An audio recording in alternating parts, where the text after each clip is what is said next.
Now, Dr. Drew warns about pot. Yes, marijuana, which is becoming legal more and more every day, has this to say about pot. When this first came up, according to Dr. Drew, if you don't know who Dr. Drew is, then you probably live under a rock. I remember listening to Loveline on K-Rock in Los Angeles, a radio station, and that's where I first heard about him.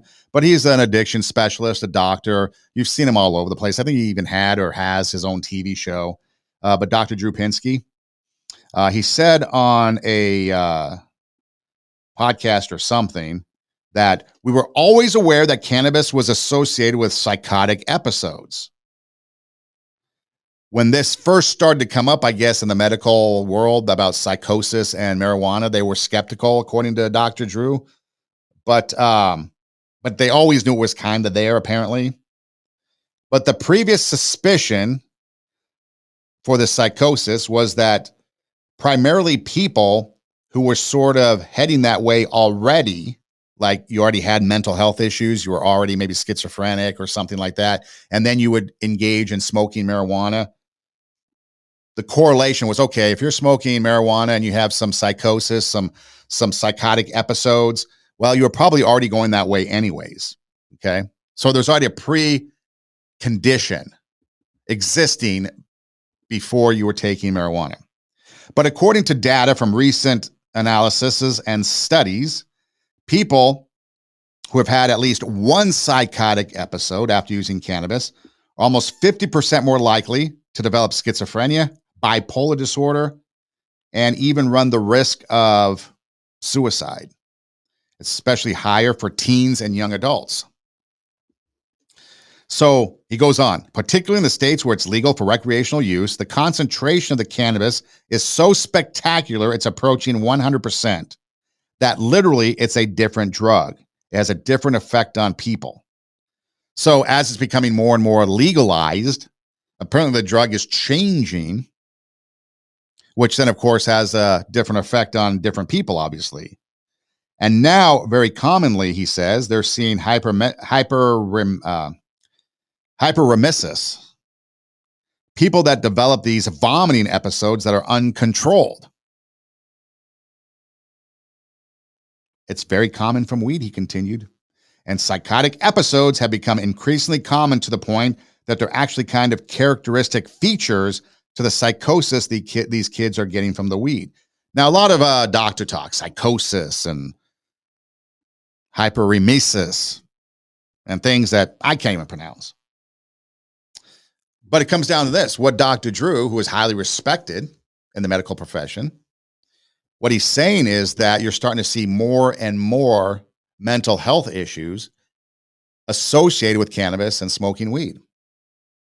Now, I know a lot of people out there are going to refute this. And last time I talked about the legalization of drugs in Oregon on a podcast a while back and how it was a bad thing. And even though Oregon legalized the drugs, the problem has gotten worse, not better. And now they're thinking about, taking away those legalization laws. But Oregon's got a real mess because they legalized drugs. And it's a real problem up there with addicts everywhere. And some of the comments I got, the feedback I got from that was, pretty negative. People calling me out saying, I don't know what I'm talking about. Well, these are the people that are obviously smoking weed and probably having a psychosis hearing me talk about it. But it is nothing good comes from it. Please explain to me something good that comes from smoking weed. Now, granted, there has been some evidence, perhaps, of people that have had different types of ailments, maybe whatever. They've been diagnosed with something, some sort of medical condition, and marijuana has helped them. And that's great. You've had people that have had seizures, suffer from seizures, and apparently, I don't know firsthand, but apparently by smoking or maybe even having cannabis or CBD, it calms them down. They don't have seizures. And other things like that, okay? So granted, there could be some medical benefits to it.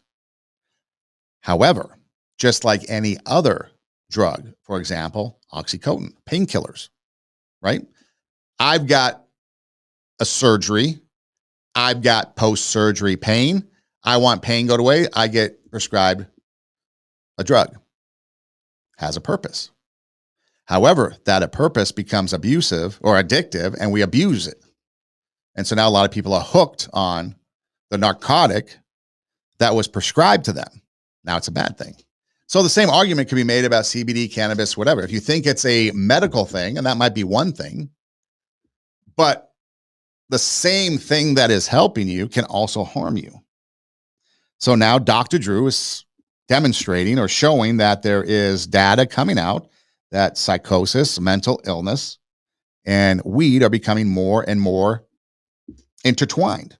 A 2017 American Journal of Psychiatry, a study found that the risk of developing bipolar or schizophrenic disorders was highest for cannabis users ages 16 to 25 and had greater influence than alcohol, opioids, amphetamines, and hallucinogens.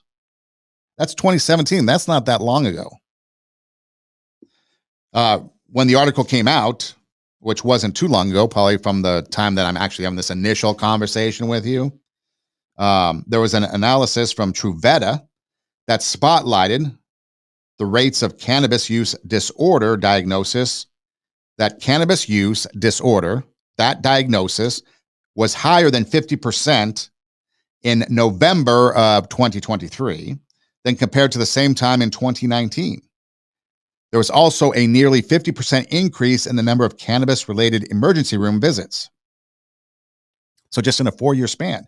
So it could go back to then what is becoming legal is now becoming more and more potent. I mean, we've got a fentanyl problem in this country that is out of control, rampant, and nobody seems to care. Now we've got something that's less subtle in the form of marijuana and psychosis, mental health, and again, nobody seems to care. And from 2017, 2019, most recently, Truveta, there's a lot of studies and data that have come out to show that the numbers continue to increase dramatically. 25 U.S. states have decriminalized and currently recognize marijuana as a recreational drug, which Dr. Drew cautioned can open doors for easier access to young adults. The young adult mind, they say, doesn't become fully developed until you're 26. That argument has been used in several things, many things. Okay. And it's also been dismissed in many things. For example, it's been used with guns. Okay. At one point, the legal age to purchase a gun was 18. Then governments, state governments decided that, 26, the mind's not fully developed until then. So you can't have a gun. We got to change the age limit to 21. So they changed the age limit to 21 before you can purchase a gun. However, when it comes to voting now, there's some places that want people voting at the age of 16. Okay, you can argue that. But most importantly, now they're saying that, and what about alcohol? You have to be 21 to drink, right? Because you're not old enough to handle the effects of alcohol legally until you're 21. Okay.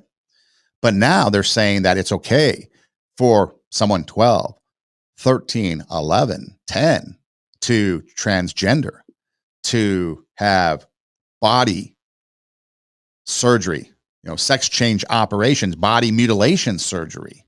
They're okay. They're old enough. Really? See, and that's where the hypocrisy comes in.